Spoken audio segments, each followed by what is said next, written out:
ஒரு அறிமுக கூட்ட விழாவிலேயே ஒரு கோட்டர் பாட்டில உடைச்சி வீடியோ கொடுப்பான். நாங்க ப்ரூஃப் எல்லாம் பேச மாட்டோம். காவல்துறைக்கு சிசிடிவி கேமரா 30 நிமிஷத்தை தூக்கிட்டோம். காவல்துறை டெலீட் பண்றதுக்கு முன்னாடியே நாங்க தூக்கிட்டோம்.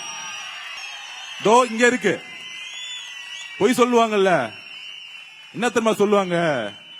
அவங்க 2 பேரும் தண்ணி அடிச்சு விளையாண்டாங்க, விளையாடும் போது பாட்டில் சும்மா தூக்கி போட்டாங்க, அதனால கீழே விழுந்துச்சு. ஏன்? அவங்க அப்பா முதலமைச்சர் மு.க. ஸ்டாலின் போன் எடுத்திருப்பாரு இங்க இருக்கிற ஆபீசருக்கு அடிச்சு, ஆபீசர் நான் தான் அமிச்சேன். ஏன்னா இந்த ஆதவர்ஜனா ஒருத்தர் இருக்கிறாரு,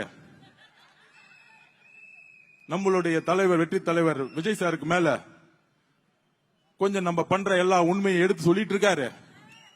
அவரை கொஞ்சம் மிரட்டுவோம். என்ன மிரட்டுறதா இருந்தா, தைரியம் இருந்தா திரு மு.க. ஸ்டாலின் சார் அவர்களே, உங்க பையனை தைரியம் தான் எலெக்ஷன் இங்க நிக்க வச்சிருக்கணும். நான் ரெடி. உங்க கிட்டதான் அதிகாரம் இருக்கு, உங்க கிட்டதான் 24 கட்சி இருக்கு. தைரியமா உங்க பையனை உதயநிதி ஸ்டாலின வில்லிவாக்கத்துல நிக்க வச்சு என்ன ஜெயிச்சிருந்தா உங்களுக்கு தில் இருக்கு. உங்க மகனை பொய்யும் 100 வருஷமா ஜெயிச்சிட்டு இருக்க ஒரு தொகுதியில நிக்க வச்சுக்கிட்டு சேஃப்டியா ஒரு தொகுதியில நிக்க வச்சிட்டு இருக்கீங்களே, தைரியம் இருந்தா உங்க பையனை அமைச்சிருக்கணும் மு.க. ஸ்டாலின் அவர்களே. ஏன்னா உங்க பையனுக்கு ஒன்னும் தெரியாது.